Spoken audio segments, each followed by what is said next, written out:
ನಮಸ್ಕಾರ. ಕ್ರಿಪ್ಟೋ ಕನ್ನಡ ಚಾನೆಲ್ಗೆ ಎಲ್ರಿಗೂ ಸ್ವಾಗತ. ಇವತ್ತು ನಾವು ಕ್ರಿಪ್ಟೋ ಜಗತ್ತಲ್ಲಿ ಆಗ್ತಿರೋ ಎರಡು ತುಂಬಾ ಇಂಟ್ರೆಸ್ಟಿಂಗ್ ಬೆಳವಣಿಗೆಗಳ ಬಗ್ಗೆ ಸ್ವಲ್ಪ ಆಳವಾಗಿ ಮಾತಾಡೋಣ ಅನ್ಕೊಂಡಿದ್ದೀವಿ. ಒಂದ್ ಕಡೆ ನೋಡಿದ್ರೆ ದೊಡ್ಡ ದೊಡ್ಡ ಫೈನಾನ್ಷಿಯಲ್ ಕಂಪನಿಗಳು ಅಂದ್ರೆ ಇನ್ಸ್ಟಿಟ್ಯೂಷನ್ಸ್ ಬಿಟ್ಕಾಯಿನ್ ಮೇಲೆ ಸಖತ್ ಇಂಟ್ರೆಸ್ಟ್ ತೋರಿಸ್ತಾ ಇದ್ದಾರೆ, ದೊಡ್ಡ ಪ್ರಮಾಣದಲ್ಲಿ ಇನ್ವೆಸ್ಟ್ ಮಾಡ್ತಿದ್ದಾರೆ. ಇನ್ನೊಂದು ಕಡೆ ಕೆಲವು ದೇಶಗಳು ಕೂಡ ಬಿಟ್ಕಾಯಿನ್ ಅನ್ನ ತಮ್ಮ ರಿಸರ್ವ್ ಆಸೆಟ್ ಅಂದ್ರೆ ಮೀಸಲು ಆಸ್ತಿ ತರ ನೋಡೋಕ್ ಶುರು ಮಾಡಿವೆ ಅನ್ನೋ ಮಾತುಗಳು ಕೇಳಿಬರ್ತಾ ಇವೆ. ಹಾಗಾದ್ರೆ ಇದೆಲ್ಲ ಏನರ್ಥ ಕೊಡುತ್ತೆ? ಈ ದೊಡ್ಡ ಸಂಸ್ಥೆಗಳು ಬರ್ತಿರೋದು ಬಿಟ್ಕಾಯಿನ್ಗೆ ಲಾಂಗ್ ಟರ್ಮ್ ಅಲ್ಲಿ ಒಳ್ಳೇದಾ, ಅಥವಾ ಏನಾದ್ರೂ ರಿಸ್ಕ್ ಇದೆಯಾ? ಮತ್ತೆ ನಿಜವಾಗ್ಲೂ ಬಿಟ್ಕಾಯಿನ್ ಒಂದು ದಿನ ದೇಶಗಳ ಖಜಾನೆಯಲ್ಲಿ ಈಗ ಚಿನ್ನಕ್ಕಿರೋ ಹಾಗೆ ಆ ಜಾಗ ಪಡೆಯೋಕ್ ಸಾಧ್ಯ ಇದೆಯಾ? ನಮ್ಮತ್ರ ಇರೋ ಮಾಹಿತಿಗಳನ್ನ ಇಟ್ಕೊಂಡು ಇದನ್ನ ಸ್ವಲ್ಪ ಬಿಡಿಸಿ ನೋಡೋಣ. ಸರಿ, ಶುರು ಮಾಡೋಣವಾ? ಓಕೆ.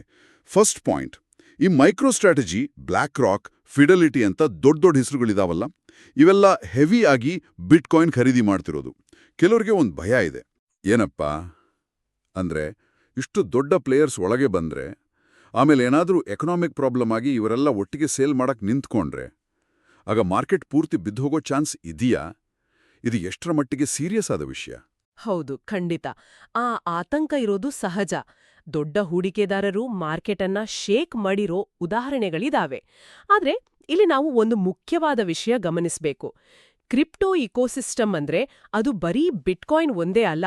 ಬಿಟ್ಕಾಯಿನ್ ಅನ್ನ ಈ ಇಡೀ ಜಗತ್ತಿನ ತಾಯಿ ಅಂತ ಅನ್ಕೊಂಡ್ರೆ ಅದರ ಜೊತೆಗೆ ಇಥೀರಿಯಂ, ಸೊಲ್ಯಾನಾ, ಪಾಲಿಗಾನ್ ಹೀಗೆ ನೂರಾರು ಮಕ್ಕಳು ಇದ್ದಾವೆ, ಅಂದ್ರೆ ಆಲ್ಟ್ ಕಾಯಿನ್ಗಳು.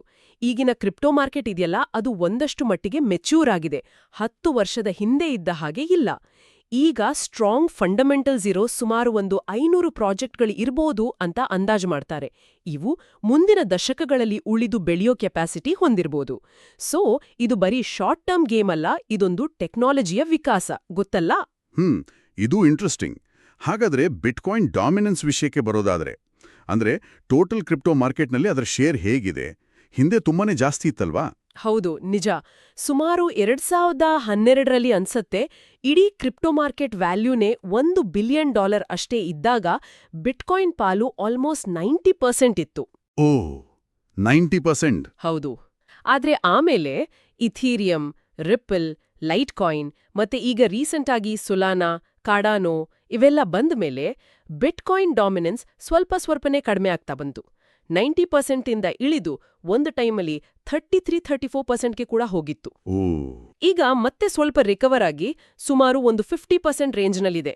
ಆದ್ರೆ ಇಲ್ಲಿ ಒಂದು ಗಮನಿಸಬೇಕಾದ ಅಂಶ ಏನಂದ್ರೆ, ಫ್ಯೂಚರ್ನಲ್ಲಿ ಇಡೀ ಕ್ರಿಪ್ಟೋ ಮಾರ್ಕೆಟ್ ಕ್ಯಾಪ್ ಅಂದ್ರೆ ಒಟ್ಟು ಮೌಲ್ಯ $10 ಟ್ರಿಲಿಯನ್ ಮುಟ್ಟುತ್ತೆ ಅಂತ ಇಟ್ಕೊಳ್ಳೋಣ.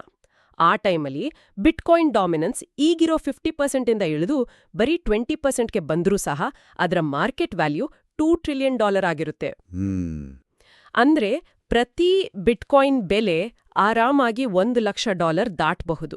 ಸೊ ಡಾಮಿನೆನ್ಸ್ ಪರ್ಸೆಂಟೇಜ್ ಕಡಿಮೆ ಆದ್ರೂ ಓವರಾಲ್ ಮಾರ್ಕೆಟ್ ಬೆಳೆದ್ರೆ ಅದರ ವ್ಯಾಲ್ಯೂ ಜಾಸ್ತಿ ಆಗುತ್ತೆ. ಅದಲ್ಲದೆ ಇನ್ನೊಂದು ಮುಖ್ಯ ವಿಷಯ ಇದೆ. ಈ ಇನ್ಸ್ಟಿಟ್ಯೂಷನಲ್ ದುಡ್ಡಿದೆಯಲ್ಲ, ಅದು ಬರೀ ಬಿಟ್ಕಾಯಿನ್ಗೆ ಮಾತ್ರ ಹೋಗ್ತಿಲ್ಲ. ಹೌದು, ಬಿಟ್ಕಾಯಿನ್ ಫಸ್ಟ್ ಚಾಯ್ಸ್ ಇರಬಹುದು, ಆದ್ರೆ ಇಥೀರಿಯಂ ತರಹದ ಸ್ಟ್ರಾಂಗ್ ನೆಟ್ವರ್ಕ್ಸ್ಗಳು ಒಳ್ಳೆ ಫಂಡಿಂಗ್ ಬರ್ತಿದೆ. ಈಗ ನೋಡಿ, ಇಥೀರಿಯಂ ETFಗಳು ಅಪ್ರೂವ್ ಆಗ್ತಿವೆ ಅಲ್ವಾ? ಅಂದ್ರೆ ಸ್ಟಾಕ್ ಮಾರ್ಕೆಟ್ನಲ್ಲೇ ಇಥೀರಿಯಂನಲ್ಲಿ ಇನ್ವೆಸ್ಟ್ ಮಾಡೋ ತರಹದ ಫಂಡ್ಗಳು. ಹೌದು ಹೌದು.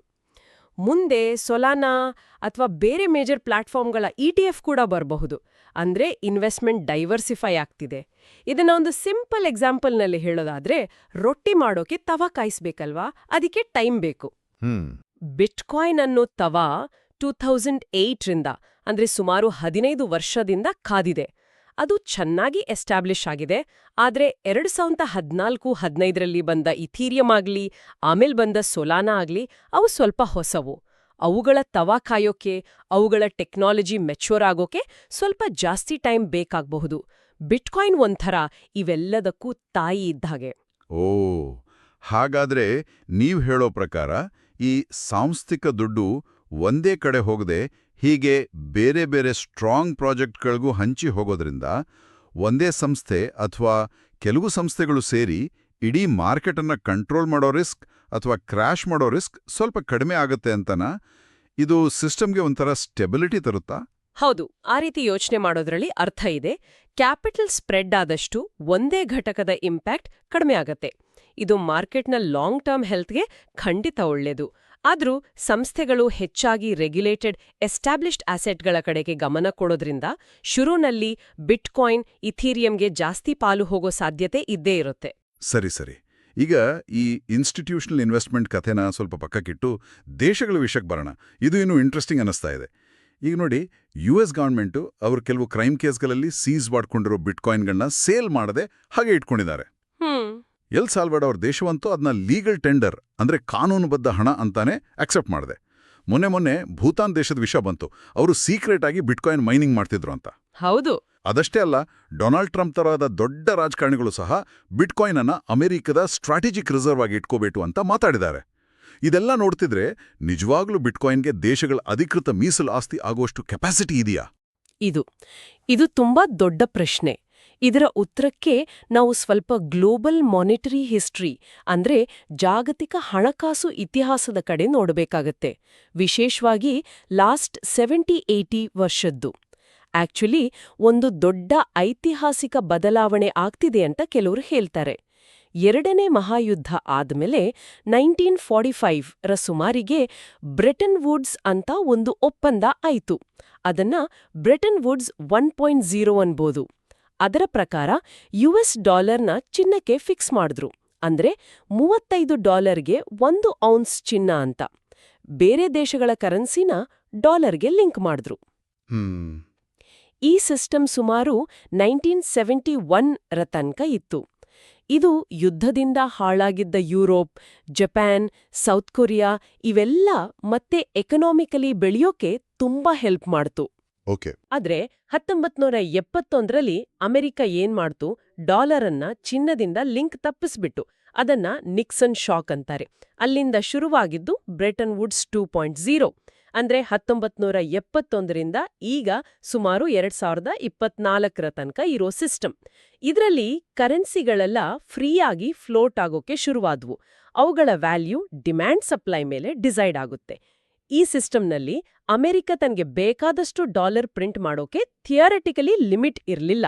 ಅದರಿಂದ ಏನಾಯ್ತು, ಕಳೆದ 40-50 ವರ್ಷದಲ್ಲಿ US ದೊಡ್ಡ ಪ್ರಮಾಣದಲ್ಲಿ ಟ್ರೇಡ್ ಡೆಫಿಸಿಟ್ ಅಂದ್ರೆ ವ್ಯಾಪಾರ ಕೊರತೆ ಅನುಭವಿಸ್ತಿದೆ, ವಿಪರೀತ ಸಾಲ ಮಾಡಿದೆ. ಇಂಥ ಸಿಸ್ಟಮ್ ತುಂಬಾ ದೀರ್ಘಕಾಲ ನಡೆಯೋಕೆ ಆಗಲ್ಲ, ಇದು ಸಸ್ಟೈನಬಲ್ ಅಲ್ಲ ಅನ್ನೋ ಮಾತು ಜೋರಾಗಿದೆ. ಸರಿ. ಹಾಗಾಗಿ ಈಗ ಕೆಲವು ವರ್ಷಗಳಿಂದ ಎಸ್ಪೆಷಲಿ ಕೋವಿಡ್ ಆದ್ಮೇಲೆ ಒಂದು ಹೊಸ ಟ್ರೆಂಡ್ ಕಾಣಿಸ್ತಿದೆ. ಝೋಲ್ಟಾನ್ ಪೋಜಾರ್ ಅಂತ ಕೆಲವರು ಎಕನಾಮಿಕ್ ಥಿಂಕರ್ಸ್ ಇದನ್ನ ಬ್ರೆಟನ್ ವುಡ್ಸ್ 3.0 ಅಂತ ಕರೀತಿದ್ದಾರೆ. ಬ್ರೆಟನ್ ವುಡ್ಸ್ 3.0 50-60 ವರ್ಷ ನಡೀಬಹುದಾದ ಒಂದು ಹೊಸ ಹಣಕಾಸು ಯುಗ ಇರ್ಬೋದು ಅಂತ ಅವರು ವಾದಿಸ್ತಾರೆ. ಈ ಹೊಸ ಸಿಸ್ಟಮ್ ಅದು ಕಮಾಡಿಟಿ ಬ್ಯಾಕ್ಡ್ ಆಗಿರುತ್ತೆ ಅಂತಾರೆ. ಅಂದ್ರೆ ರಿಯಲ್ ವಸ್ತುಗಳ ಕಮಾಡಿಟಿಗಳ ಬೆಲೆ ಆಧರಿಸಿ ನಡೆಯೋ ಸಿಸ್ಟಮ್. ಇದು ಸೌಂಡ್ ಮನಿ ಅಥವಾ ಗಟ್ಟಿ ಹಣದ ಕಲ್ಪನೆಗೆ ಹತ್ರ. ಈ ಗಟ್ಟಿ ಆಸ್ತಿಗಳಲ್ಲಿ ಟ್ರೆಡಿಷನಲ್ ಆಗಿ ಚಿನ್ನ, ಬೆಳ್ಳಿ ಬರುತ್ತೆ. ಈಗ ಬಿಟ್ಕಾಯಿನ್ ಕೂಡ ಒಂದು ಡಿಜಿಟಲ್ ಕಮಾಡಿಟಿಯಾಗಿ ಈ ಲಿಸ್ಟ್ಗೆ ಸೇರಬಹುದು ಅನ್ನೋದು ವಾದ. ಹಾಗಾದ್ರೆ ನೀವು ಹೇಳೋ ಪ್ರಕಾರ ಈ ಬ್ರೆಟನ್ ವುಡ್ಸ್ 3.0 ಅನ್ನೋ ಸಂಭವನೀಯ ಬದಲಾವಣೆಯಿಂದ ದೇಶಗಳ ಸೆಂಟ್ರಲ್ ಬ್ಯಾಂಕ್ಗಳು ತಮ್ಮ ರಿಸರ್ವ್ನಲ್ಲಿ ಡಾಲರ್ ಅಥವಾ ಯುರೋ ಬಾಂಡ್ಗಳ ಮೇಲೆ ಜಾಸ್ತಿ ಡಿಪೆಂಡ್ ಆಗೋದನ್ನ ಕಡಿಮೆ ಮಾಡಿ ಚಿನ್ನ ಮತ್ತೆ ಈಗ ಬಿಟ್ಕಾಯಿನ್ ತರಹದ ಲಿಮಿಟೆಡ್ ಸಪ್ಲೈರು ಗಟ್ಟಿ ಆಸ್ತಿಗಳನ್ನ ಸೇರಿಸ್ಕೊಳ್ಳೋ ಜಾಸ್ತಿ ಇಂಟ್ರೆಸ್ಟ್ ತೋರಿಸ್ತಾರ? ಎಲ್ ಸಾಲ್ವಡಾರ್, ಭೂತಾನ್ ಇವರ ನಡೆಗಳೆಲ್ಲ ಇದಕ್ಕೊಂದು ಸಣ್ಣ ಸೂಚನೆನಾ? ಖಂಡಿತವಾಗಿ. ಆ ದೃಷ್ಟಿಕೋನ ಈಗ ತುಂಬಾ ರೆಲೆವೆಂಟ್ ಆಗ್ತಿದೆ. ಫ್ಯೂಚರ್ ಒಂದು ರೀತಿ ರಿಯಲ್ ಅಸೆಟ್ಸ್ ಕಡೆಗೆ ವಾಲೋದಾದ್ರೆ ಸೆಂಟ್ರಲ್ ಬ್ಯಾಂಕ್ಗಳು ತಮ್ಮ ರಿಸರ್ವ್ಸ್ನ ಡೈವರ್ಸಿಫೈ ಮಾಡೋಕೆ, ಡಾಲರ್ ಮೇಲಿನ ಡಿಪೆಂಡೆನ್ಸಿ ಕಡಿಮೆ ಮಾಡೋಕೆ ಗೋಲ್ಡ್ ಜೊತೆ ಬಿಟ್ಕಾಯಿನ್ ಕಡೆ ನೋಡೋದು ಲಾಜಿಕಲ್ ಅನ್ಸುತ್ತೆ. ಇದು ಒಂದೆರಡು ದಿನದಲ್ಲೋ ವರ್ಷದಲ್ಲೋ ಆಗೋ ಚೇಂಜ್ ಅಲ್ಲ. ಇದೊಂದು ಸೆಕ್ಯುಲರ್ ಟ್ರೆಂಡ್. ಅಂದ್ರೆ ದಶಕಗಳ ಕಾಲ ನಡೆಯೋ ನಿಧಾನಗತಿಯ ಆದ್ರೆ ಇಂಪಾರ್ಟೆಂಟ್ ಟ್ರೆಂಡ್.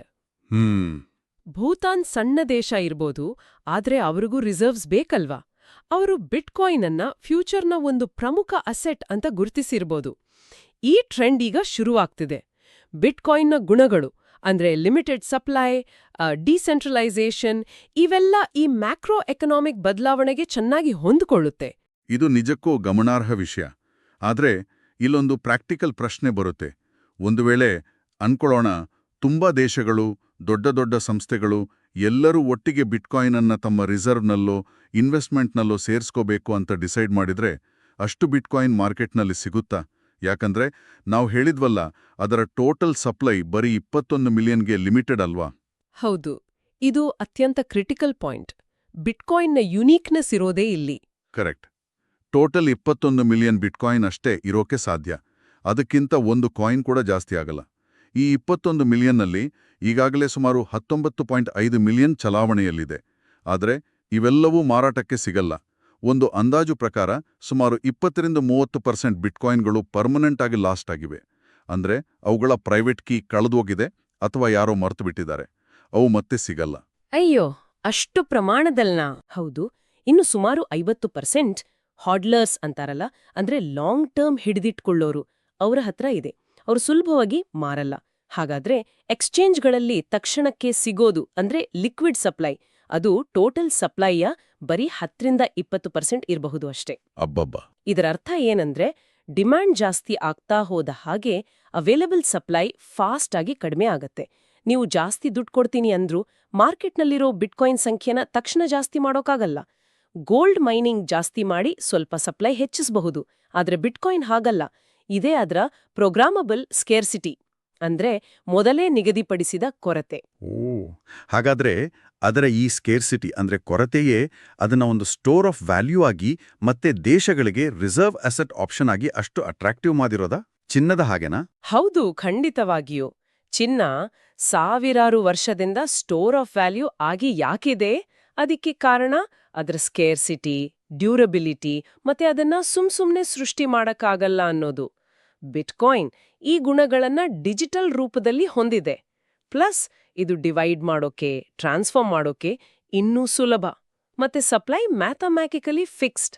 ಆದ್ರಿಂದ ಫ್ಯೂಚರ್ನ ನ್ಯಾಷನಲ್ ಅಥವಾ ಇನ್ಸ್ಟಿಟ್ಯೂಷನಲ್ ರಿಸರ್ವ್ಸ್ನಲ್ಲಿ ಬಿಟ್ಕಾಯಿನ್ ಖಂಡಿತ ಒಂದು ಭಾಗ ಆಗಬಹುದು. ಆದ್ರೆ ಅದೇ ಏಕೈಕ ರಿಸರ್ವ್ ಅಸೆಟ್ ಆಗೋ ಚಾನ್ಸ್ ಕಮ್ಮಿ. ಹೆಚ್ಚಾಗಿ ಅದು ಗೋಲ್ಡ್, ಸಿಲ್ವರ್ ಮತ್ತೆ ಬಹುಶಃ ಇಥೀರಿಯಂ ತರಹದ ಬೇರೆ ಡಿಜಿಟಲ್ ಅಸೆಟ್ಸ್ ಜೊತೆ ಒಂದು ಡೈವರ್ಸಿಫೈಡ್ ಪೋರ್ಟ್ಫೋಲಿಯೋದ ಭಾಗ ಆಗಬಹುದು. ಅದರ ವಿಪರೀತ ಕೊರತೆಯಿಂದಾಗಿ ಯಾರು ಎಷ್ಟು ಇಟ್ಕೊಳ್ಳೋಕೆ ಸಾಧ್ಯ ಆಗುತ್ತೆ ಅಂತ ಹೇಳೋದು ಕಷ್ಟ. ಸರಿ, ಹಾಗಾದ್ರೆ ಇವತ್ತಿನ ಈ ಇಡೀ ಚರ್ಚೆಯಿಂದ ನಮಗೆ ಕೆಲವು ಮುಖ್ಯ ಪಾಯಿಂಟ್ ಸಿಕ್ಕಿದ ಹಾಗೆ ಆಯ್ತು. ಮೊದಲನೇದಾಗಿ, ಇನ್ಸ್ಟಿಟ್ಯೂಷನಲ್ ದುಡ್ಡು ಬರ್ತಿದೆ, ಅದು ಮಾರ್ಕೆಟ್ಗೆ ಒಳ್ಳೇದು. ಅದೇ ಆ ದುಡ್ಡು ಬೇರೆ ಬೇರೆ ಕಡೆ ಹಂಚೋಗೋದ್ರಿಂದ ಒಂದೇ ಕಡೆ ರಿಸ್ಕ್ ಕಡಿಮೆ ಆಗಬಹುದು. ಹೌದು. ಎರಡನೇದಾಗಿ, ಗ್ಲೋಬಲ್ ಮಾನಿಟರಿ ಸಿಸ್ಟಮ್ ಬದಲಾಗ್ತಿರೋ ಹಿನ್ನೆಲೆಯಲ್ಲಿ ಬ್ರೆಟನ್ ವುಡ್ಸ್ 3.0 ದೇಶಗಳು ತಮ್ಮ ರಿಸರ್ವ್ಸ್ ಡೈವರ್ಸಿಫೈ ಮಾಡೋಕೆ ಚಿನ್ನದ ಜೊತೆ ಬಿಟ್ಕಾಯಿನ್ ಕಡೆಗೂ ನೋಡ್ತಾ ಇವೆ. ಮತ್ತೆ ಮೂರನೇದು, ತುಂಬಾ ಮುಖ್ಯವಾಗಿ, ಬಿಟ್ಕಾಯಿನ್ನ ಈ ಲಿಮಿಟೆಡ್ ಸಪ್ಲೈ, ಅದರ ಕೊರತೆಯೇ ಅದರ ಲಾಂಗ್ ಟರ್ಮ್ ವ್ಯಾಲ್ಯೂಗೆ ಮತ್ತೆ ಫ್ಯೂಚರ್ ರೋಲ್ಗೆ ಕೀ ಫ್ಯಾಕ್ಟರ್. ಕರೆಕ್ಟ್. ಅಂತಿಮವಾಗಿ ಕೇಳುಗರು ಯೋಚನೆ ಮಾಡೋಕೆ ಇಲ್ಲೊಂದು ವಿಷಯ ಇದೆ. ಒಂದ ಕಡೆ ಇಷ್ಟು ಲಿಮಿಟೆಡ್ ಆಗಿ ಅವೈಲೇಬಲ್ ಇರೋ ಈ ಡಿಜಿಟಲ್ ಅಸೆಟ್ ಅಂದ್ರೆ ಬಿಟ್ಕಾಯಿನ್, ಇನ್ನೊಂದು ಕಡೆ ಅದಕ್ಕೆ ಕಂಟಿನ್ಯೂವಸ್ ಆಗಿ ಜಾಸ್ತಿ ಆಗ್ತಿರೋ ಇನ್ಸ್ಟಿಟ್ಯೂಷನಲ್ ಮತ್ತೆ ದೇಶಗಳ ಮಟ್ಟದ ಡಿಮ್ಯಾಂಡ್. ಈ ಡಿಮ್ಯಾಂಡ್ ಮತ್ತೆ ಸಪ್ಲೈ ನಡುವಿನ ಈ ಪೈಪೋಟಿ ಇದೆಯಲ್ಲ, ಇದು ಮುಂದಿನ ದಶಕಗಳಲ್ಲಿ ಹೇಗೆ ಶೇಪ್ ಅಪ್ ಆಗ್ಬೋದು? ಇದೊಂಥರ ಡಿಜಿಟಲ್ ಗೋಲ್ಡ್ ರಶ್ ತರ ಆಗ್ತಿದೆ ಅಲ್ವಾ? ಈ ರಶ್ನಿಂದ ಮುಂದೆ ಏನೆಲ್ಲ ಅನ್ಎಕ್ಸ್ಪೆಕ್ಟೆಡ್ ಎಕನಾಮಿಕ್, ಸೋಷಿಯಲ್ ಅಥವಾ ಜಿಯೋಪೊಲಿಟಿಕಲ್ ಪರಿಣಾಮಗಳು ಆಗ್ಬೋದು? ಇದ್ರ ಬಗ್ಗೆ ಯೋಚನೆ ಮಾಡೋದು ಇಂಟ್ರೆಸ್ಟಿಂಗ್.